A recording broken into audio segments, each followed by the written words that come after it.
Um inscrito mais ligado aí já percebeu que essa semana eu não estava no QG do Sobre Vasco. Pois é, eu estou viajando, eu estou aqui visitando meus pais no Rio de Janeiro.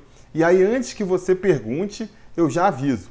Pois é, eu vou aproveitar que eu estou no Rio de Janeiro para ir no jogo do Vascão, ver Vasco e Atlético Paranaense lá em São Januário.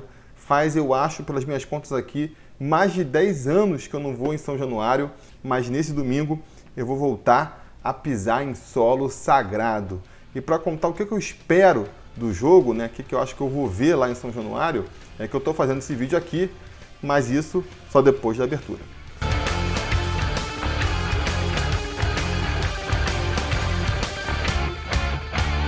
Fala, torcida vascaína, Felipe Tiru de volta na área para falar de jogo do Vascão, porque nesse domingo, às 4 horas da tarde, com transmissão da TV Globo para parte da rede e do Globoesporte.com para todo o Brasil, o Vasco enfrenta o Atlético Paranaense em São Januário pela 20ª rodada do Campeonato Brasileiro da Série A. 20ª rodada que também é conhecida como a primeira rodada do segundo turno. Pois é, daqui para frente a gente só vai enfrentar adversário que a gente já pegou na competição, começando aí pelo Atlético Paranaense, que, como vocês vão de lembrar, por mais que queiram esquecer, foi aí o time contra quem a gente estreou no Campeonato Brasileiro desse ano, tomando uma sacolada lá na Arena da Baixada, 4-1 para o Atlético Paranaense, mas em condições muito diferentes, né? A situação do jogo agora é completamente diferente daquela, a começar aí pelo mandante.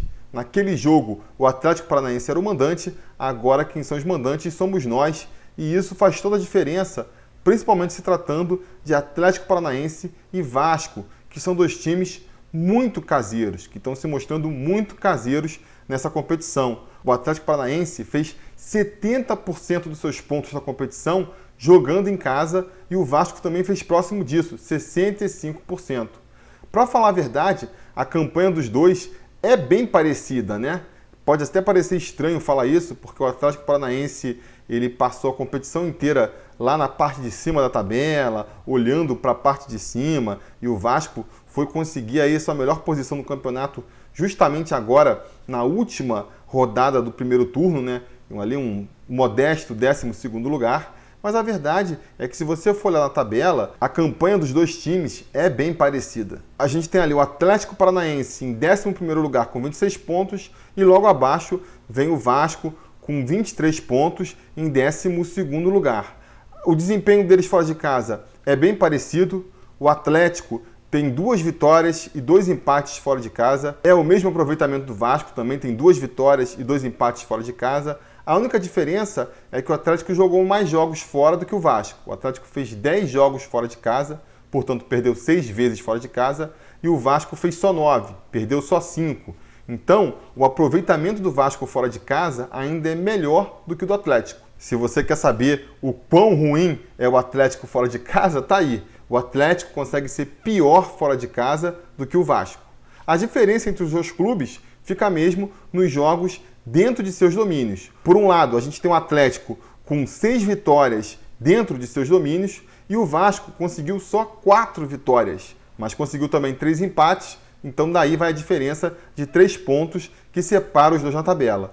Mas aí, de novo, a gente tem que levar em consideração o número de jogos, né? O Atlético Paranaense fez 9 jogos em casa, o Vasco já fez 10, então isso aumenta ainda mais o aproveitamento dele dentro de casa. Ele fez menos jogos lá na Arena da Baixada e conseguiu mais pontos. Então é um aproveitamento bem melhor que o Vasco. Talvez porque eles mandem todos os jogos dele no seu próprio estádio, né? Eu pelo menos não sei de nenhum jogo que eles tenham vendido para fora, enquanto o Vasco já foi jogar em Manaus, já foi jogar em Brasília, já foi jogar em Cariacica, e isso com certeza impactou no desempenho do Vasco dentro de casa. Se a gente fosse levantar os números do Vasco jogando só em São Januário, por mais que tenha dado muitas vaciladas aí esse ano já, com certeza seria um pouco melhor. Mas fora essa questão, fora a questão de que são dois clubes muito caseiros e que constroem muito mais os seus resultados e as suas campanhas jogando dentro de casa, ainda tem a questão de que são dois clubes completamente diferentes, um turno inteiro depois, né? O Vasco, principalmente, vamos relembrar qual era a situação do Vasco ali quando a gente estreou no Campeonato Brasileiro, né? A gente vinha de demitir o Alberto Valentim. O Alberto Valentim que nunca fez um bom trabalho no Vasco, mas que na reta final ele conseguiu ser ainda pior. Perdeu completamente o grupo. O Vasco vinha ali de jogos muito ruins com o Alberto Valentim, já não tinha nenhum clima. Eu acho que a diretoria até demorou para demitir ele. Tanto que a gente foi estrear no Campeonato Brasileiro com um treinador interino, o Marco Valadares, que eu acho que é um bom treinador, eu acho que ainda pode fazer muito pelo Vasco no futuro, mas que, cara, naquele rebuliço ali, naquele redemoinho em que ele pegou o Vasco, realmente faltou ali a experiência para controlar o grupo. Ele também tem uma proposta de jogo mais ousada, mais moderna, que precisa de tempo para ser implementada, e tempo era tudo que ele não tinha. A gente viu um Vasco completamente confuso na mão do Valadares, bem diferente do Vasco de agora, do Luxemburgo, que tem um padrão de jogo, né? Tem ali uma competitividade, é um time indiscutivelmente competitivo. O Atlético, ele não mudou tanto em relação ao começo do campeonato, já era um time competitivo naquela época, ainda é um time competitivo hoje. A grande diferença de lá para cá é que agora ele é recém-campeão da Copa do Brasil, né? Um título inédito para eles aí, que eles comemoraram muito. E aí levanta-se até a questão se eles vão jogar de ressaca contra o Vasco. Muita gente gostando dessa partida ser agora, logo imediatamente após a disputa da Copa do Brasil, porque o Atlético Paranaense poderia vir aí jogar de ressaca contra a gente. Eu não sou muito adepto dessa teoria da ressaca, não. Sabe, normalmente eu não boto muita fé nisso. Eu acho que é vantajoso pegar um time que está disputando duas posições quando a gente vai enfrentar eles antes ou durante o outro confronto, né? Porque aí é quando eles estão focados na outra disputa, muitas vezes vão com o time reserva, que é o que faz diferença mesmo. Depois que isso passou, depois que o time já é campeão, dizer que eles vão jogar de ressaca, normalmente eu acho que não funciona muito não. Mas nesse caso específico do Atlético Paranaense aí, eu até dou o braço a torcer que realmente isso pode ter um impacto sim. Por quê? Por dois motivos. Primeiro, pela importância que o Atlético Paranaense está dando para esse título, né? É realmente importante na história do Atlético ser campeão da Copa do Brasil. É apenas a segunda vez que eles são campeões de um título nacional de expressão, né? Primeira vez que eles são campeões da Copa do Brasil, primeira vez enfrentando um adversário de peso na final. Então isso tudo tem que ser levado em consideração, eles estão comemorando bastante. De repente, se fosse ali o próprio Internacional que tivesse sido campeão e a gente fosse enfrentar agora, ou sei lá, o Corinthians, que vai ser nosso adversário na próxima rodada, talvez eles nem viessem tão de ressaca assim, né? Nem comemorassem tanto o título, já voltassem para o foco mais rápido. No caso do Atlético Paranaense, eu acho que isso pode pesar um pouco sim. Mas principalmente, eu acho que pode fazer diferença pelo fato do Atlético Paranaense não ser uma equipe muito talentosa. É claro, tem bons jogadores que fazem a diferença, mas não é o talento que chama a atenção e que faz o Atlético se destacar, né? É mais a entrega do grupo ali, a obediência tática, o foco que eles mostram em campo, e tudo isso aí pode fazer diferença. Porque quando a gente vai pegar um time que já é campeão, ele vai jogar de sacanagem porque já foi campeão, sendo que é um time muito talentoso, muito melhor do que o nosso, faz pouca diferença. Eu acho que os caras, naturalmente, às vezes jogam até sem a pressão e jogam até melhor, né? No caso do Atlético Paranaense, pode ser que isso faça diferença, porque é um time que precisa entrar focado, precisa entrar muito ligado para render, e se não for o caso, pode fazer a diferença realmente, pode ajudar a gente. Pô, Felipe, quer dizer então que os caras, eles já não são bons jogando como visitantes.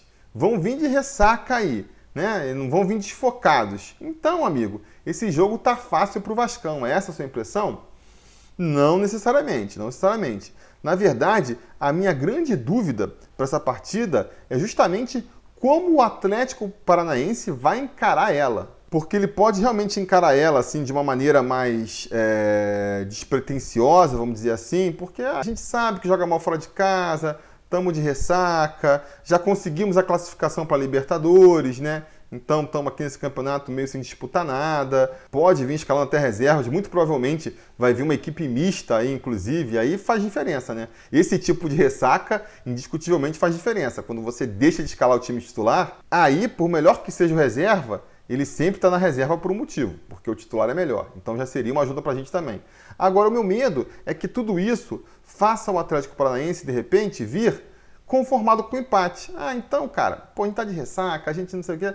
Vamos jogar pelo empate. Por quê? A gente vive discutindo isso aqui no Preleção, né? A dificuldade que o Vasco tem de jogar quando é ele que tem que tomar a iniciativa da partida. Como, pela proposta de jogo que o Vasco apresenta, é melhor quando é o adversário que tenta propor o jogo e o Vasco joga ali só no contra-ataque, né? Tenta jogar de forma mais reativa. É por isso que esse ano a gente tem visto até uma coisa meio estranha, que é o Vasco atuando muitas vezes melhor fora de casa do que em casa. É por isso que a gente vê muito o Vasco atuando melhor, às vezes, contra equipes mais qualificadas do que contra equipes que estão lá no final da tabela, né? E daí a dúvida, se o Atlético Paranaense vai para essa partida agora se trancando lá atrás, satisfeito com o empate, esperando para jogar no contra-ataque, já que eles têm realmente um ataque muito veloz, eles conseguem sair muito rápido com a bola, o Vasco pode se complicar. Mesmo eles vindo com o time reserva, de ressaca e tudo mais, se o Vasco tiver que propor o jogo, a gente sabe, o Vasco sofre com esse tipo de partida. Por outro lado, a postura deles pode ser completamente diferente, né? Eles podem pensar assim, já somos campeões da Copa do Brasil, já estamos com a vaga para a Libertadores garantida. Agora no Brasileirão, a gente não tem nada a perder. Vamos jogar, vamos para a cabeça, vamos se entregar tudo e tentar ir o mais longe possível. Quem sabe a gente não consegue ali o impossível, né? Abocanhar um título. Eu acho difícil, mas os caras que estão jogando lá podem acreditar nisso. Ou não, só vão querer fazer a melhor campanha possível, sem a pressão de ter que brigar por uma vaga, porque a gente sabe, né? Agora no Campeonato Brasileiro, cada posição mais acima que você termina, maior a premiação depois. E essa premiação é fatalmente distribuída ali pelos jogadores, né? Uma parcela dela vai para o bicho dos jogadores. Então eles podem encarar o Brasileirão daqui para frente só com essa ideia, né? Vamos tentar fazer o melhor possível para ir o mais longe possível. E aí, com essa filosofia, podem nesse jogo agora partir para cima do Vascão, vamos tentar vencer, não temos nada a perder. E, nesse caso, o Vasco pode se beneficiar, por incrível que pareça, né? Por mais contraditório que possa parecer, de repente, com o Atlético Paranaense vindo mais para cima do Vasco, a gente pode se beneficiar, porque vai ter ali, né, o contra-ataque aberto, vai ter a defesa do Atlético Paranaense mais desarrumada, para aí os nossos atacantes que sofrem, que penam para conseguir chegar no gol, terem um pouquinho mais de espaço para conseguir isso. Mas qual vai ser então o time do Vasco que vai enfrentar o Atlético Paranaense aí nesse domingo, você me pergunta? Vai ser basicamente o mesmo time que enfrentou a Chapecoense na última rodada, apenas com uma modificação, a saber, no gol, vamos mais uma vez Fernando Miguel, nosso goleirão titular. Na direita, Pikachu volta ali para sua posição, depois de cumprir suspensão, né? Essa é a única mudança da equipe, porque Oswaldo Henriques deve continuar na zaga ali pela direita. Leandro Castan, nosso zagueiro, capitão, líder da equipe, continua na zaga pela esquerda. E na lateral esquerda, Danilo Barcelos, apesar de ter feito uma partida muito ruim contra a Chapecoense, continua como titular, com certeza por conta da sua bola parada, né? A bola parada dele também não está encaixando aí, é verdade, mas talvez por acreditar que em algum momento o pé dele vai voltar a se calibrar, o Luxemburgo aposta no Danilo Barcelos. Eu também apostaria nele. Se fosse eu para escolher, eu escolheria o Danilo Barcelos como titular. Até porque, além da bola parada, o Henrique ele seria muito perseguido pela torcida depois daquela falha que ele fez contra o Bahia, né? Seguindo, do meio para frente, voltamos com Richard jogando como primeiro volante. Como segundo volante, mais pela direita, Raul, que falou essa semana aí que sonha com a seleção. Raul, tá um pouco longe para a seleção, mas se você começar a acertar o pé aí, acertar a finalização, quem sabe você não possa realmente sonhar com isso. E finalmente, fechando meu campo, Marco Júnior, o nosso senhor Pocahontas. No ataque, Rossi vai ter mais uma oportunidade pela direita. Vamos torcer para ele recuperar o ritmo de jogo aí e voltar a ser o Rossi que a gente conheceu antes da operação no apêndice, porque depois tem sido uma desgraça. Jogando como centroavante, o Ribamar vai ter mais uma chance. A galera vai ter paciência com o Ribamar dessa vez, né? Ribamar aí, depois do seu golaço contra a Chapecoense, ganhou moral com a torcida vascaína. Espero que ele aproveite, deixe mais uma vez o dele aí para selar de vez a paz com a torcida. Porque se não fizer gol, se perder aqueles gols na cara que a gente já viu ele perder, aí a situação pode voltar a azedar de novo. E finalmente, fechando o time, jogando mais pela esquerda ali, Thales Magno, nosso garoto que, como a gente já esperava, foi convocado para o Mundial Sub-17, né? Pode desfalcar o time do Vasco aí por até 10 rodadas. Vai ser, assim, um golpe duro nesse segundo turno do Vasco da Gama. Vamos torcer para que, pelo menos, nos jogos em que ele vai estar presente, ele faça a diferença. Então, vamos torcer por uma boa partida do Thales Magno aí. Isso posto, qual é a minha expectativa para essa partida aí agora, então? Vou apostar numa vitória, claro, né? Tem essa fama aí de que eu sou pé frio, mas eu sou pé frio quando eu vou nos jogos lá em São Paulo. Aqui no Rio, eu costumo dar sorte. Pelo menos da última vez que eu fui no jogo aqui no Rio, foi contra o Náutico no Maracanã, se eu me lembro bem. O Vasco venceu e vai vencer de novo dessa vez sim. Tenho confiança nisso. Vamos vencer por 2-1. Eu vou repetir o placar e os artilheiros da última partida contra o Chapecoense. Vai ser 2-1 pra gente. E o Ribamar vai fazer para se firmar como titular e ganhar aí essa moral com a torcida que ele está precisando e vai precisar lá na frente. Quando o Thales Magno ele for para a seleção, a gente vai precisar de toda a ajuda que a gente puder. Tomara que a gente possa contar com a ajuda do Ribamar também. E o outro gol vai ser justamente do Thales Magno, porque ele tem que fazer a diferença enquanto ele está com a gente, né? Depois, quando ele for embora para a seleção, a gente vai sofrer. Então que pelo menos ele faça a diferença enquanto estiver entrando em campo com essa camisa do nosso Vascão, não é isso? 2-1 pro Vascão, porque tem que ser sofrido também, né? Não dá para ser sem sofrimento. Tem que só respirar aliviado quando o juiz apita ali o final do jogo. Mas o importante no final é a gente sair com os 3 pontos, não é mesmo? Enfim, é isso que eu tinha para dizer por hoje. Se você for para São Januário e esbarrar comigo lá, pode chegar para trocar uma ideia. Vai ser super bacana aí a gente trocar uma ideia, não é mesmo? Independente disso, não se esqueça de deixar nos comentários aí a opinião de você sobre a partida. Como eu estou fazendo esse vídeo na correria também, eu acabei não conseguindo pegar o palpite do gato mestre da última rodada. Foi o Daniel Segovia, eu vou deixar registrado aqui. E no próximo pré-eleição, então, ele volta para dar o palpite dele, ele e o outro gato mestre que eventualmente acertar o placar dessa rodada. Então, se você é conselheiro do canal, se você apoia o Sobre Vasco aqui, seja no apoia.se/sobrevasco ou sendo um membro aqui no YouTube, deixa o seu palpite aí, você já está concorrendo no bolão Sobre Vasco. Mostra que você entende de futebol e ainda concorra a uma camisa do Sobre Vasco no final do ano. Se não for, mas se quiser brincar também, diga aí no comentário quanto você acha que vai ser esse jogo, fala sobre as suas impressões sobre a partida, você sabe, a conversa continua por lá. No mais, não se esqueça de curtir o vídeo, assinar o canal e voltar depois, né? Porque você sabe, se tudo der certo e nada der errado, depois da partida a gente volta aqui comentando o resultado. Dessa vez vai demorar um pouco mais, porque eu vou esperar chegar de São Januário para poder subir o vídeo aqui, mas vai subir, vai sair um pós-jogo depois da partida. Beleza? Tá combinado? Então tá combinado. A gente vai se falando.